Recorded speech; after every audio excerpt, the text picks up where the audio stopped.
Towering over all architecture in a 10-kilometer radius, a teal facility with pink accents stands at about 3 stories tall. A logo using a heart shape as a basis is plastered on the side of this facility. This facility is owned by a company called Fukushi Corp. Protecting this facility is a thick, tall concrete wall designed to keep out unwanted company. Behind the facility is an even taller structure, strangely decorated with a floral pattern. Standing next to the guarded facility, it definitely appears out of place.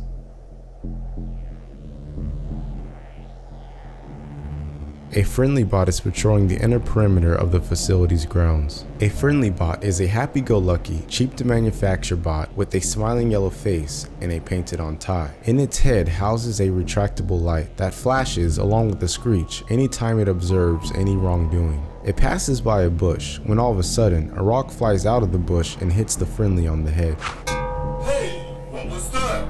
The friendly decides to investigate the rock's source and gets closer to the bush. When the friendly gets close enough, it begins to scan the bush for unusual heat signatures. A sword violently comes out of the bush, piercing the friendly, disabling it. There is a second friendly on the other corner of the perimeter that sees this action from a distance and approaches the location to investigate. When the second friendly gets close, it notices something abnormal. The second friendly notices a stab hole in the first friendly. That's a stab mark. Uh-oh. A character by the name of Jinzo pops out of the bush, double fisting a sword, holding it in a downward stab motion. I was right, you stupid hovering snake. Jinzo down thrust stabs the friendly right through its processor, but not before the friendly could put out a quick alert screech. Jinzo is wearing an all-black attire with what's called a guardian mask. His guardian mask bears a confident expression on it and is attached to a red straw headdress that drapes over his hair, concealing his entire head. On his back is a barrel bag, in which he uses to collect things with. Jinzo removes his barrel bag and starts to salvage whatever parts he can from the 2 destroyed friendlies. Meanwhile, inside the facility, there are a bunch of grumpies on their charger, and when one of them hears the screech, it powers on and alerts the other grumpies as well. A grumpy visually shares the same bot frame as the friendly, but instead have an angry face with a painted bow tie, armor plating, and an equipped projectile weapon in its head housing instead of a light. Back outside, Jinzo is putting parts into his barrel bag when the facility side door opens and out comes a swarm of grumpies. From the dumpster next to Jinzo pops out a character by the name of Swiss. Swiss has his arms crossed in disappointment. Jeez, do you always have to cause a scene? Swiss is also wearing an all-black attire with a guardian mask bearing an expression of sorrow. You know, look at the bright side. At least now it's all empty inside for you. Yeah. Let's just get what we came for and get out of here before the uniforms show up. Swiss sprints over to the front of the building and leaps onto the roof using his leap HAXWARE. He rushes over to a window and looks in. It's completely empty. He jumps to the window and lands inside the facility to locate the transmitter, while Jinzo is outside fighting the grumpy swarm. Yo, hot dice. This transmitter's the latest model. This is big money. Swiss begins to yank the transmitter from its socket, throws it into his barrel bag, and then sprints towards the exit. Back outside the facility, Jinzo is effortlessly dodging grumpy projectiles and cutting through them one after another. And just as Jinzo cuts down his last grumpy, Swiss comes running past him. Yo, time to jam. Jinzo quickly throws whatever parts he can into his barrel bag, puts his barrel bag back on his back, and then follows Swiss's pursuit as they disappear into the night.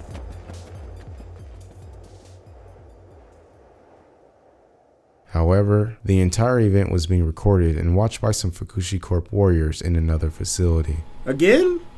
This is the 3rd time in the span of 40 days. Why all of a sudden? The first Fukushi Corp warrior says, "You gotta give it to them. Those guys got some skill." The second warrior replies while eating a bowl of apple juice ice cream, but he only gets a stink eye in return. I'll get started on the report. No. The commander said to alert him immediately if it happened again. Fukushi Corp warrior number 2 pulls out his UNIC, or Universal Interface Coupler, and begins to record a message for their commander. Oh, right. Well, maybe we could finally get some more resources down here.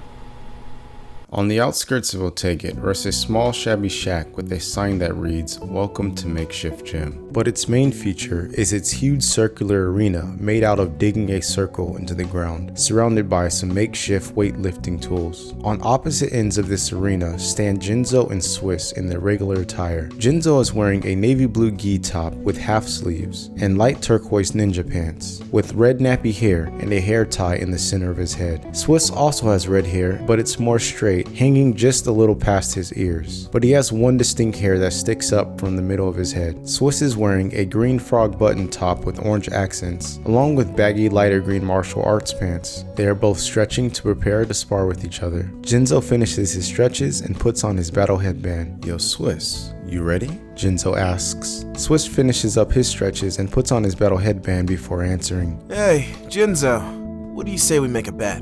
Winner of this match gets to keep that acoustic HAXWARE you recently bought. Jinzo puts his hand on his cybernetic interface located behind his right ear, and a cluster of HAXWARE materializes into his hand. A cluster of HAXWARE together is what's referred to as a HAXWARE core. He rotates his core a bit and removes the only black HAXWARE from his core and holds it up. This is the acoustics HAXWARE, commonly referred to as useless junk. Jinzo glares at his acoustics HAXWARE with confusion. You really want this piece of junk HAXWARE that badly, huh? Jinzo puts the acoustics HAXWARE back into his core and installs the core back into his interface. He looks at Swiss and smiles. Well, now that I know that, I'm gonna use it to embarrass you and torment you with it. Yeah, sure, man. But if I win, I get to keep your detection HAXWARE. Swiss deeply ponders on this deal. He initially thinks he agrees, but then reconsiders the deal. But after further thought, he has a eureka moment. It suddenly hits Swiss that the shape of Jinzo's HAXWARE core was different than usual today. Swiss smiles with excitement. Well, alright then. You've got a deal. Alright then. Jinzo unsheaths a wooden sparring sword. Enough talking. Put up your blade. What do you say we put the swords down and discipline in martial arts today, eh? You know, I hate it when you try to talk me out of the way of the samurai. Jinzo with his sparring sword in hand charges at Swiss. Swiss drops the idea of martial arts and unsheaths his sparring sword. Jinzo swipes at Swiss, but Swiss leaps into the air. Jinzo leaps into the air following after him. When Jinzo catches up with Swiss in the air, Jinzo swings, but Swiss blocks it and blows Jinzo off course using wind HAXWARE. They both land on their feet back on the ground. Swiss gets aggressive and charges at Jinzo. Jinzo blasts water HAXWARE at the dirt in front of Swiss, and it turns into a mud puddle that is difficult to run through. Swiss, realizing this, has a thought. He has his core configured to blast just water? Yeah, that confirms it. The fool's going to try it. I just have to be patient. Jinzo leaps into the air to slash at Swiss. At the last minute, Swiss snaps out of his thought and sees this. He then rolls out of the way. Swiss quickly slashes at Jinzo, but Jinzo hits the ground to dodge. Swiss starts to try and stab Jinzo while he's on the ground, but Jinzo is dodging all attempts. On the fourth attempt though, Jinzo removes the sheath from his back and positions it so when Swiss stabs him, his sword slides perfectly into it. Jinzo then snatches the sheath and sword from Swiss and throws it so that Swiss is now disarmed. Jinzo then flips up off the ground and swipes at Swiss, but Swiss dodges. Jinzo swipes again, but Swiss near miss dodges it. But on Jinzo's third swipe, Swiss uses his wind HAXWARE to stop the slice from making contact. Jinzo starts yelling to get the strength to break through the wind HAXWARE, and when he starts to make some progress, getting closer to Swiss's hand, Swiss gets surprised by this. You're a machine! Swiss impromptu uses his other hand to blast water into Jinzo's face, and they both jump back away from each other. They are both huffing and puffing, trying to catch their breath. Yo, Swiss, I've got a surprise for you. Yeah? You want to give up and hand over that Hax? Come on, that's not a surprise, Jinzo. It's expected. Bet you didn't see this one coming! Jinzo starts running up on Swiss, while Swiss has a pleased facial expression as if he's been waiting for this moment. Jinzo slices at Swiss's head, but Swiss ducks. Jinzo swings at Swiss at a slant, but Swiss sidesteps it. Jinzo uppercut swipes, but Swiss steps back. It's time to end this. Violent Vortex! Jinzo's sparring sword is whirling towards Swiss's head, with a violent gust of wind falling right behind it. Well, hot dice. Jinzo uppercut slices Swiss, leaping into the air to strengthen his attack, but expecting this, Swiss blocks it and then ducks to embrace. An extremely strong gust of wind follows Jinzo's attack, sliding Swiss back a few feet, but as Jinzo is falling back to the ground, he is left wide open. You idiot! I read you like a children's book. Now let me show you how to do the real Violent Vortex! Swiss's fists begin to form a gust of wind energy around it. He charges at Jinzo and leaps into the air and connects a gusty uppercut with Jinzo's chin, followed by a violent tornado dealing great damage to Jinzo. Jinzo starts falling to the ground injured. After Swiss lands, he starts to walk over to Jinzo laying on the ground. Cool cheap trick, Swiss. Jinzo, now bruised and battered, swings back into action with style doing cartwheel kicks. But your HAXWARE is mine. Jinzo again charges at Swiss. Jinzo? Jinzo, in a fit of rage, continues running at Swiss. Jinzo! Jinzo stops in confusion, and Swiss points to his headband on the ground. Your headband's no longer in your head, man. That means I'm the winner. Jinzo looks down at the headband on the ground and puts on a disappointed face. Jinzo sighs and lets down his guard. Alright, Swiss, I give in. You got me good. You somehow have incredible tactical combat abilities. Jinzo walks over to Swiss with his arm held out extended at a 45-degree angle. They do their signature handshake, crossing forearms to make an X. Well, you know my motto. Best way to win a fight is to know your opponent. Yeah, but just how did you know I'd steal your finisher, though? I've never disciplined with the Violent Vortex around you. I made sure of it. Studying your enemy can mean the difference between life and death. While you're not my enemy, Jinzo, we spar so much that you might as well be. When you pulled out your HAXWARE core, I noticed it wasn't its usual shape. In fact, it coincidentally looked just like my core. And that's when I knew that Jinzo the show-off was going to try to beat me with my own technique.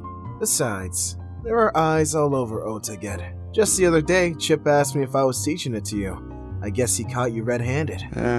I should have known there's no such thing as privacy in Otaged. Swiss starts to look reflective. You know, Jinzo. Swiss walks over to Jinzo and puts his arm around him in a big brother fashion. Oh great, here comes another lecture. Your desire to be great is an incredible quality for you as a warrior, but it also may be your greatest weakness. Sometimes you're more predictable than a sunset man. Jinzo is reflective. But I will give it to you, young man. I spent many months developing the Violent Vortex technique, and you picked it up in a matter of weeks. I've never met someone with determination to learn things as fast as you do. Why do you keep calling me young? I'm only 3 years younger than you. Jinzo removes Swiss's arm from his shoulder and walks away from him. I'm just a little jealous is all, man. Take it as a compliment. You always seem to find a way to amaze me, Jinzo. But remember, if there's any of my boring lessons I promise to beat into your head, it's that without control. Power is meaningless. Yeah, Plato, we get it already. Good. You're finally starting to learn something. Also, does this mean that you admit that my HAXWARE core configuration is superior then? Jinzo is visibly disgusted by this and uninstalls his core from his interface and begins to reconfigure it back to his original configuration. Nah, your configuration is bonk. Blasting wind and water together is endless fun. Jinzo finishes making his original core configuration and takes off the acoustic HAXWARE, holds it up, and looks at it. And to think of all the money I wasted on this junk. Jinzo tosses the acoustic HAXWARE over to Swiss. I didn't want that trash anyway. Swiss kisses his new acoustic HAXWARE and holds it up towards the sun. Hot dice.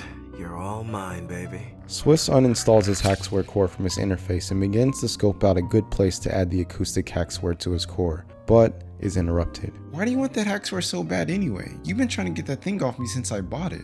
Wow, remember when you first bought it and were all excited about it? A flashback of Jinzo first buying the acoustic HAXWARE begins. Yeah, it was black HAXWARE and I'd never seen them before, so I didn't care how much it cost, I just had to buy it. But then, when I used it... Jinzo performs the acoustic HAXWARE on Swiss, but it's very uneventful and barely manages to vibrate Swiss's forearm. Swiss laughs hysterically, then the flashback sequence ends. What a ripoff. Well, I ended up talking to Ibakio about it and he explained to me the legend on the black HAXWARE. Simply put, with the right training... Swiss holds up the acoustic HAXWARE towards Jinzo. This black HAX right here just might be a game changer in battle someday. Because if the legend is to be believed, black HAX is actually extremely rare HAXWARE, and not a sign of junk as you believe, Jinzo. I plan to stop at nothing to unlock its secrets. Oh, I get it now. Jinzo begins to paint a visual of Swiss fighting up against a tough opponent. So what you're saying is, if you discipline hard enough with that HAXWARE, you might be able to upgrade it from vibrating someone's arm to vibrate their entire body. Wow.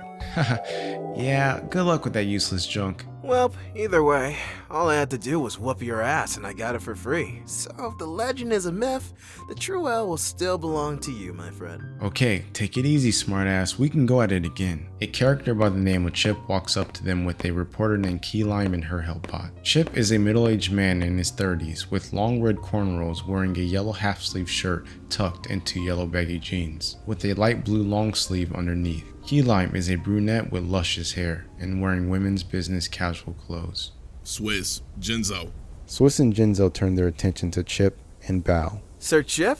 Yo, what's up? Boys, this is Key Lime, and she saw your entire spa. She's a battle reporter at the new Fukushi Times, and she thinks y'all are worthy of an interview. Really? No way. Swiss and Jinzo say at the same time. Chip whispers to the boys. All right now, boys, we've been waiting for this moment. You know how important this is. Don't mess this up. Both Swiss and Jinzo nod, smiling cheek to cheek. Key Lime is now interviewing the boys. So, tell me, if either of you were to win the tournament, what will you do as Otage regional champion? Well, of course. We'll use our notoriety to enter into the Fukushi World Tournament and clean shop over there as well.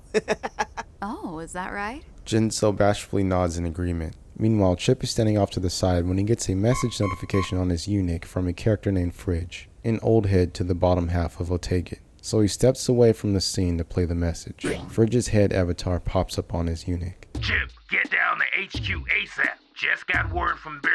We're under attack. What? I'm with Irene. We're on the way there now. Chip runs over to the interview and politely scurries the boys away. I'm very sorry, Key Lime, but we unfortunately have to cut this interview short. Boys, let's go. Stat. Chip, Jinzo, and Swiss all jump into Chip's truck and speed off. Meanwhile, Key Lime and her helpbot filming the interview are left standing alone and a little flustered. Finn.